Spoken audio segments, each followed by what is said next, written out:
All right. Hey, my friends, and welcome to today's episode where I want to talk about really my rock bottom moment and what shifted from there. And, the reason I want to talk about it is because, maybe you're at your rock bottom or maybe you've hit rock bottom or maybe you haven't. And, really why sometimes it takes certain really dark moments in life for us to bounce up and really start to change who we've been being practicing, right, what we've been doing, all that stuff, and really make change in our life. So that's really the intention for this particular episode.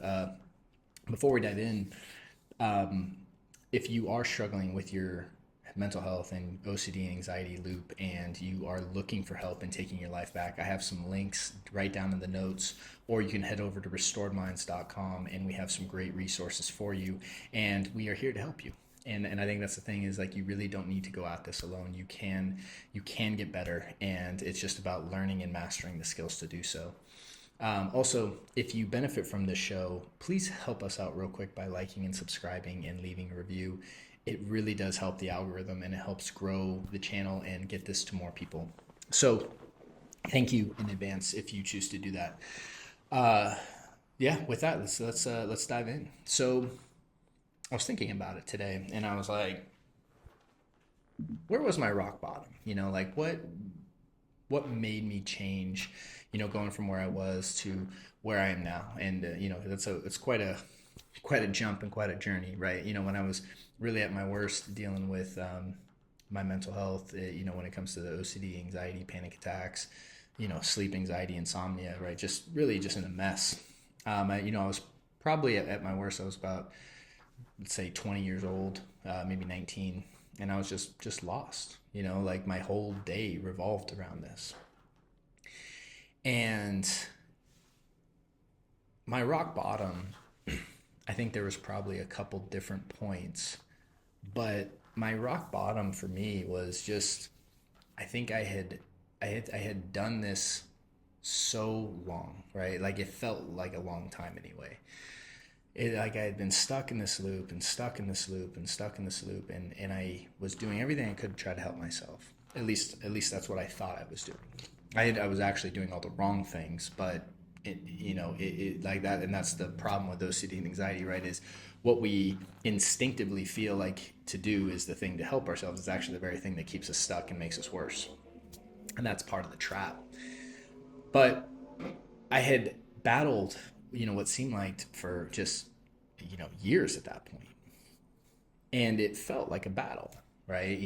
It was a battle. It wouldn't even feel like it was a battle. It was a battle to get up and just be bombarded with thoughts and, just overcome with these feelings of anxiety and dread and fear and feeling depressed and bouncing from being depressed to anxious and then anxious to depressed and, not being able to even get restful sleep because your mind's going all the time at night. And so, you just feel like you have no escape, you know? And when you feel that way, things can feel very hopeless, you know? I mean, I'll be the first to tell you that. In that energy field, when you're really just bombarded and you're beaten down, like things look bleak. They look hopeless. You have to kind of look at your life and be like, it's like okay, well, like what's my incentive to keep going other than just merely to keep going? Because like for me, it was like things had just gotten to a point in my own life where I was just like, I can't just exist like this. Like I knew that there was this intuitive feeling, and I know you share this intuitive feeling if you're watching this or listening to this, that there's this intuitive feeling that life is not supposed to be this way, right? In the sense of like I'm not here to just like again suffer and feel fear and live in fear all day. That's not like the reason for my existence. And there was this deep intuitive sense of knowing that like there's more that life had to offer than this, and I just didn't know how to achieve that at the time. And I also knew that like I hadn't always felt this way and I hadn't always been in this state, so I knew that other things were available. I hadn't always lived in this like just deep dread and fear. So I knew that other other states were available, and I just didn't know how to get to them. And that frustration, that separation, was really the cause for change, right? It was just like, I just remember like kind of just one night specifically. I remember, I can like think back on this, and to be honest, I never got to a point where I was really like considering taking my own life or anything like that. I just felt hopeless, right? And I was just at this point where I was like sobbing on the floor of my room, you know, because I just my energy state was so low, and I was just overwhelmed. I was done, and I just like made this, I don't know, declaration or this decision internally where I was like, I'm not living like this. I'm just not. Like, this is, I'm not accepting this as a reality. I refuse to accept this as a reality. I refuse to give in. I refuse to let this be the thing that prevents me from living the life that I want.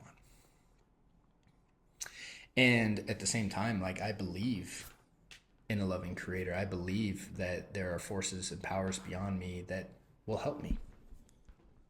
And so, because I knew that I had been in those states before, I knew they were available, and I'm in this state right now, and I knew I had my own personal drive along with external powers that were going to help me get there. I just knew it, right? I didn't know what I needed to do. I didn't know how to do it at the time, but I decided that that was not going to be my reality. And from there, it was a journey of learning, of trial and error, of working with different people, different mentors, different guides, different counselors, going to, learning from books, seminars, right? Whatever I could, right? And there was this unfoldment that eventually got me to where I am now. And where am I now? Well, I work with people now. I help them get this transformation, right? And I'm so grateful that I get to do it. I thoroughly enjoy, what I do for the most part, right? Every job has its own little things that are, frustrating at times and all that stuff. But when it comes to like just sitting and working with someone who's dealing with this or who's stuck in this, like, I genuinely enjoy it. Because I like, it's one of those things that I actually know that the person can break out of this. And I know this from firsthand experience. And, I'm married to a beautiful woman, right? That and my marriage is great. I get to have a playful, fun marriage most of the time. We have two little kids, so that can always be its own challenge with trying to get time together and all that. But we've taken amazing trips together, right? We just got back from Orlando, a few weeks ago, and I mean, we've seen several countries together and all of that. And we have two little kids. I have my daughter Jackie and my son James. James has just turned 9 months, or is about to turn 9 months in a few days. And it's like I look at all that, and that where I am right now was unfathomable to me back at my low points. Unfathomable, right? Couldn't even comprehend that was an option. And that's what I've learned, is that you really don't know what's available for you on the other side of fear. Because a lot of times when you're down in that plane, it's like you're looking out of the first floor window, and you don't know what's beyond everything because everything's blocking your view. But when you move up to the 100th floor, it's like that gives you a view of like what's possible. And if you're at the one of those dark moments in your own life, and the two things I would say to you is, one, absolutely never give up. There's always an answer. You may not have found it yet. You may have figured out so far what doesn't work, okay? But that's what you figured out. There's always an answer, okay? Number two is, you really don't know how good things can actually get. You might know how bad things can get, right? But you also don't, on the other end of that spectrum, like, there are so much good in this world that's available, and a lot of it has to do, and what I've learned and what I believe, a lot of bringing good into your life has to do with your own internal state. and getting yourself into these higher state emotions. And what that means is often confronting and releasing a lot of the stuff that's down there, confronting the fear, confronting guilt, shame, pride, anger, right? These kind of things, because this really does hold you back, hold you down, and not just like metaphorically, like literally, right? So when it comes to like my own like bleak moments, I want you to know that like I've been there. And what shifted after, right? I think what caused the shift, I should say, to ultimately put me on this trajectory to where I am today. And by no means, like, I have every intention of continue to going forward and to continue growing and expanding my life. And I try to live in a very expansive mindset. Um, there was this there has to be an internal decision within you to say, I'm not doing this anymore. For me, it wasn't like that was the only moment that like my rock bottom. I had multiple moments like that. Multiple moments. And it was just, there was one time, where I remember like making this internal declaration to myself of like, this is just not good. I'm not doing this. I'm not having this as my reality. Like I decide, so whatever I need to do, whoever I need to speak to, whatever I need to find, whatever I need to do, I am going to do that instead of this. That might mean I need to meet with someone who knows this better than I do, which is, often case one of the best things you can do. I'm going to learn whatever I need to learn. I don't have a timetable on it either. That was the other thing. I didn't say, well, I need to get better and I need to fix this in 3 days or 3 weeks or X amount of time, or, I'm just giving up. It's like, I just am not accepting this as a reality. There was no, I don't care about any time frame on what it's going to take for me to get better or to get to the life I want. I'm not accepting this as a reality. I'm not accepting this and staying in this. And you have to have that internal decision within, because then from there, you're going to bring in a completely different attitude, mindset, persona into actually working on yourself. And so, I just wanted to share that today. It's more of a personal experience and story, but I really hope that whoever needed to hear that today, that you receive it, and that you understand if you are there, that this isn't the end. It's just a dark point of the story. And there's a lot of great things on the other side of fear available to you.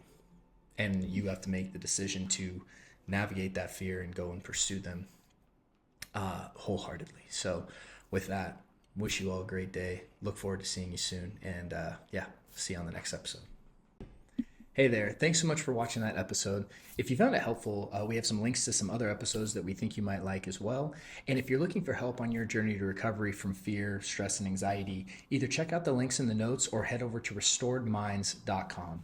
Thank you, and talk to you soon.